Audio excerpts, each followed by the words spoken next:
Welcome back to another exciting episode of Cyber Defense TV. I'm your host, Gary Malevsky, and the publisher of Cyber Defense Magazine. Sitting in my hot seat today is a very special guest. Stan Van de Castile is the CEO, founder and CEO of Sweepatic.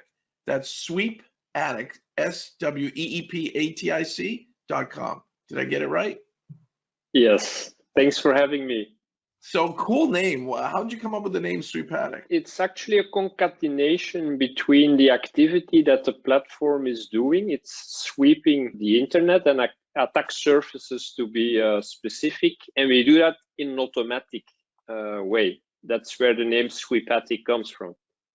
Now you've created a capability for companies to leverage your tool suite to find things they didn't know they have, assets they didn't know were out on the web and the internet, and to actually get proactive and create a higher level of cyber resilience and reduce the attack surface. Can you tell us how you get deployed, what it does, how unique it is?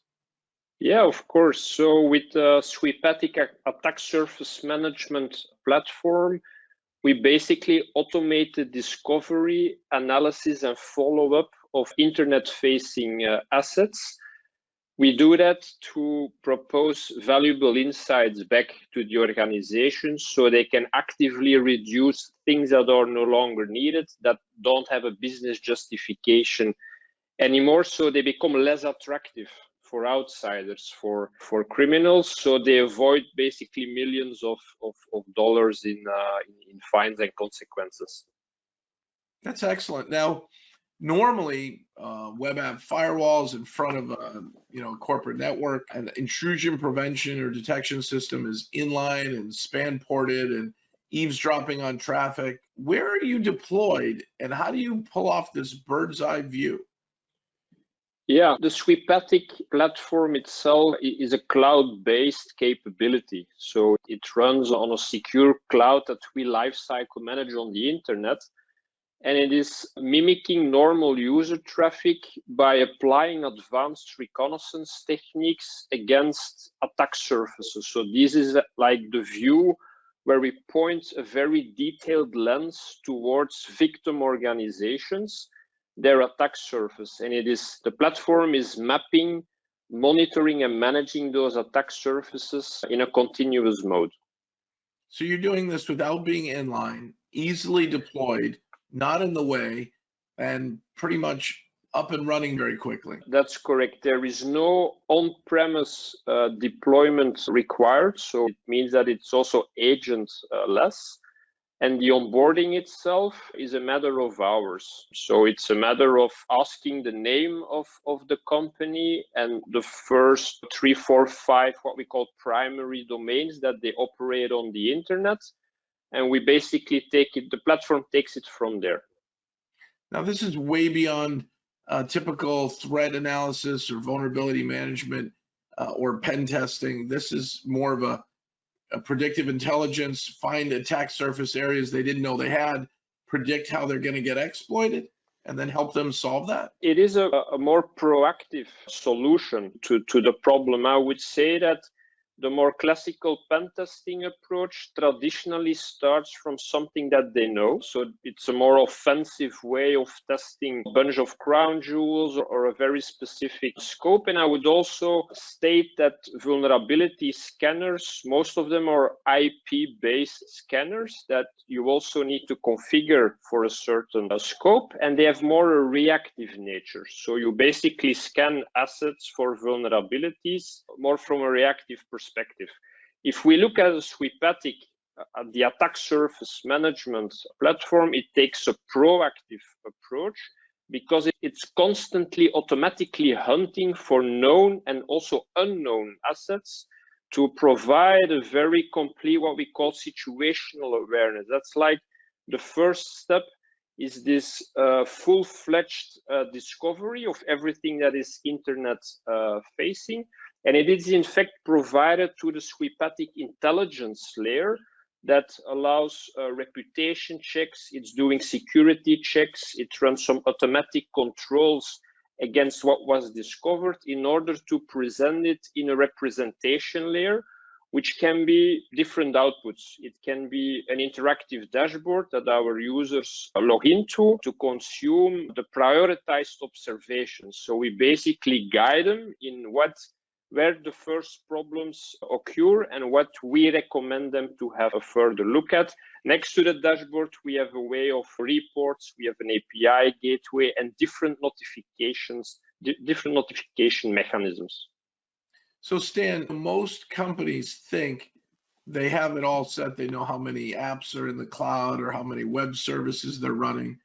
Would you say in general, you always find something new? You always surprise a client? We do, but it's very hard for a risk and security stakeholder to rely on an internal, old, most of the time broken and slow process. And also, Gary, people don't always follow a process. It's not always working as expected. So you need to rely on an automated control. So move beyond the spreadsheets and old CMDB type of systems to keep track of your assets, but make sure that you have an automated way to not only discover them, but also control them 24/7.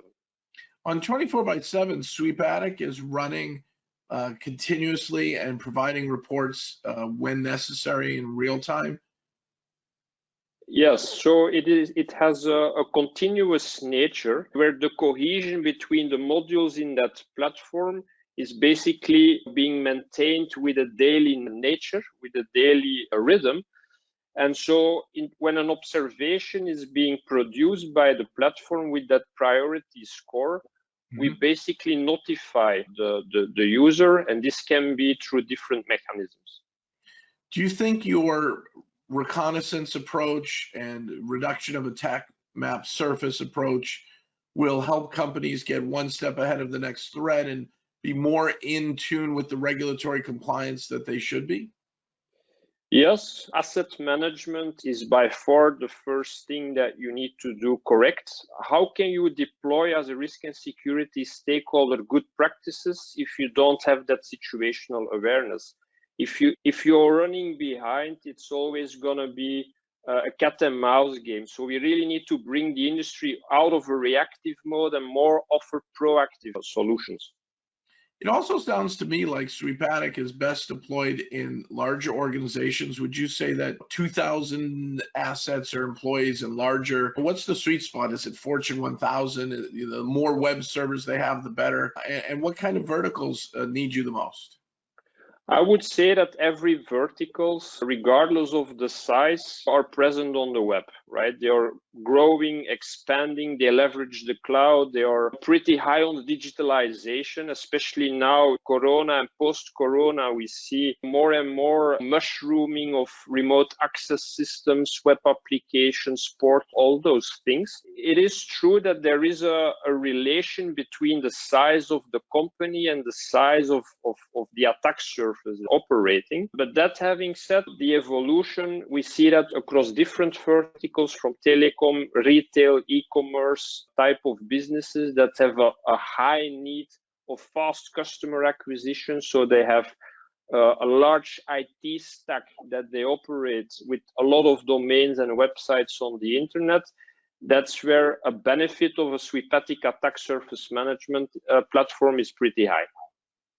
If I signed up with Sweepatic for a demo, let's say today, or I don't know if you call it a proof of value or a demonstration, would you be able to find something on my organization the same day? Is it a week? Is it next month? How long does it take to go from zero knowledge to an understanding of the real attack surface that I may not even know I have? Honestly, it's a matter of hours before the first insights are live into the dashboard. So it really allows a personalized conversation about those first findings, and then basically it grows to cover more primary domains, and it's going to seek the depth underneath each primary domain, and it's having all of that in a centralized internet-facing asset register with some intelligence and a representation layer on top that makes this product very unique. A lot of people say they have too many alerts and too many dashboards. Will you integrate with, or have you integrated with Seams or Sims so my favorite dashboard will give me the same information pulled from Sweepatic remotely? Yeah, so there are two answers to your question. I think the first one is that we have a prioritized scoring system in the product that allows a user to focus on what really matters, like the critical and very high type of observations. Mhm. So this will already allow them to focus and to counter the alert fatigue that other type of solutions, etc., are producing. So we are really sensitive to that, and we resonate well to the type of capability that already exists at the end customer side. And depending on that capability, we have a way to operate through a webhook towards ticketing systems like Jira. We also see regularly the SIEM information and event management type of solutions that have different ways to exchange the JSON format and other type of formats, or we integrate with a classical email or Slack systems and all of that. So depending on the use case, there are several integration hooks and methods to choose from. So quick deployment, last question, or maybe my second last question. You're in my hot seat. I always like to surprise people. Is this priced right for mid-market? Is it only for Fortune 1000? Who's it priced for, and how's the pricing structure? Is it pay once? Is it pay annually? Is it subscription model? It's a subscription model, so it consists of 5 price levels, and it depends on the size of the attack surface. I think that's a fair way of pricing our products. So it depends on the number of assets that the platform is discovering, tracking, monitoring going forward. We do have a way to work also with partners. So we have a partner model that we are also pushing in the market, and there we have offerings where we indeed have a way to deliver Sweepatic reports to enhance the partner in facilitating this outreach and personalized conversations in the market. Would a partner be an IT reseller, or would they be an MSSP? Who's a good fit? A good fit would be, I would say there are 3 levels that we work with. The one is the sales partner, so it's like a resell type of business. The other one is more like a consultant type of partner, where they leverage the Sweepatic platform to basically save time. So instead of doing it themselves and trying to come up with those insights, we can do it much faster. It's a purpose-built tool. That's our focus. And then the third one is, as you said, Gary, the MSSPs, the managed security service providers, that of course are in need of very accurate asset topologies and a very good understanding, not only when they kickstart their services in the market to their customers, but in fact throughout the execution of the contract. The Sweepatic attack surface management platform is bringing them a lot more visibility and control. Stan, is there anything else you think you'd want to share with our viewers or listeners? I hope your audience gets excited about understanding their own attack surface, what it looks like, what potential problems and issues that would surface from a first step. So if they are interested, we would be happy to hear from them and organize a personalized demo. And they can go to your homepage and click the demo button and get subscribed and get to you pretty quickly. Yes, they are. Excellent. Stan, this has been a wonderful hot seat. I really enjoyed it. I think for our viewers and listeners, if they're worried about cyber resilience, if they're worried about getting one step ahead of the next threat, then it's time to get Sweepatic, and that time is now. So again, thank you for a great interview. And then folks, come back next time for an exciting episode of Cyber Defense TV.